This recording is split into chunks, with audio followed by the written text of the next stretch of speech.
In an off-grid commercial kitchen, power is everything. You have finite stored solar energy running heavy equipment, and the margin for error is zero. The standard approach to building these systems seems straightforward. You look at the continuous wattage rating of your appliance and mathematically match it to an inverter that can handle that load. System designers rely on this rating plate math. A 1500-watt blender paired with a 2000-watt inverter looks like a perfectly safe electrical architecture on paper. Yet in the field, starting that exact motor routinely triggers catastrophic inverter overload alarms and low-voltage disconnects, crashing the entire power system. The failure occurs because the steady-state AC load you see on the label is irrelevant to the physics of turning a motor on. The system is compromised by an invisible, high-speed transient event that standard design ignores entirely. When amateur builders encounter this, they usually blame the inverter, label it cheap, and stop their analysis at the AC outlet. The actual failure point lies much deeper. The problem is the disproportionate electrical stress placed on the DC battery side during the very first millisecond of operation. To prevent these commercial system crashes, designers must discard steady-state AC models and measure high-speed transient inrush currents. Reliability requires looking inside the exact fraction of a second when the motor transitions from off to on. Let's look at how most technicians attempt to diagnose this. They grab a standard clamp meter, power up the appliance, and read the running current. The flaw in this approach is that standard meters are designed to measure the root mean square, or the average current draw, over a relatively long period of time. This graph plots current over time in milliseconds, showing what actually happens when you flip the switch. There is a violent initial surge, followed by a rapid drop to the steady running load. A standard meter samples too slowly, blurring that spike into the average and missing the event entirely. To see the true electrical demand, you need high-speed sampling hardware. By using a meter with an inrush or peak hold capture mode, we reveal a transient load vastly higher than the average running watts. Note that to capture this data accurately, the diagnostic tool must clamp around a single conductor. Clamping both wires simultaneously cancels the magnetic fields, yielding a false zero. Without the right measurement technique, system designers are trying to diagnose unexplained failures using tools that mathematically erase the exact event causing the crash. To understand why that massive spike exists, we need to look inside the physical motor of the commercial blender. This diagram shows the cross-section of the motor at the exact instant power is applied.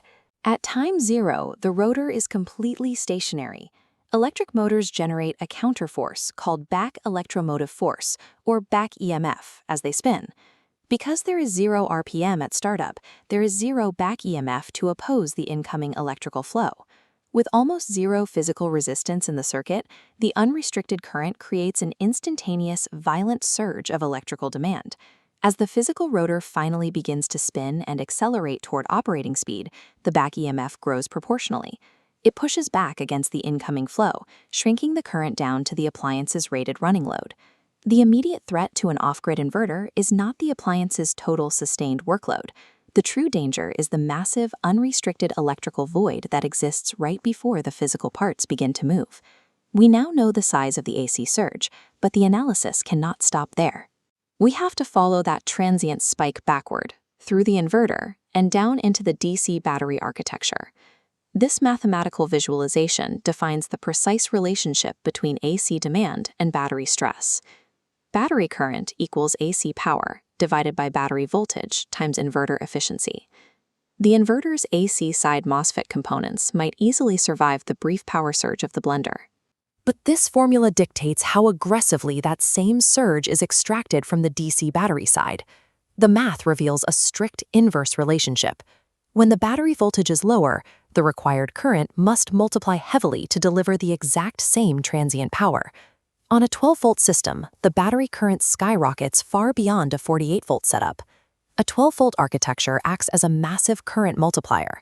It takes a brief, manageable AC kitchen appliance surge and transforms it into a catastrophic battery-crushing load. That massive spike in DC current immediately tests the physical limits of every cable, fuse holder, and battery terminal in the circuit. This diagram shows a standard 12-volt inverter connection. Voltage drop is calculated by multiplying current by resistance. When that massive DC current spike hits the cables, an immediate voltage loss occurs across the wiring. This creates a severe voltage sag. Even if the battery bank is fully charged, the sudden transient draw temporarily pulls the voltage down. Once it drops below the inverter's built-in protection limit, the entire system shuts down. Lithium iron phosphate batteries generally survive this sag better because they possess lower internal resistance compared to traditional lead-acid chemistries, which experience much steeper voltage drops under surge. Now, apply this to a high-volume commercial kitchen. A smoothie shop isn't starting a blender once a day. They are cycling that motor on and off hundreds of times per shift. The resistive heating formula states that heat power equals current squared times resistance. Because current is squared, those massive repeated surge cycles cause rapid, cumulative thermal buildup at every single connection point.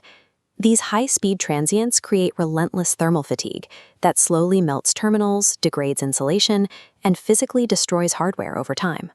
There is one final variable in the system architecture that dictates survival: the exact shape of the AC waveform produced by the inverter. This split screen compares a perfectly smooth, undulating pure sine wave on top with the rigid, blocky output of a modified sine wave inverter below. That stair-step pattern introduces severe harmonic distortion directly into the physical motor windings. The pure sine wave spins the motor smoothly, but the modified sine wave violently shocks the mechanics at every rigid step. This distortion creates incredibly rough startups, forces higher operating temperatures, generates excessive mechanical noise, and worsens the initial inrush profile.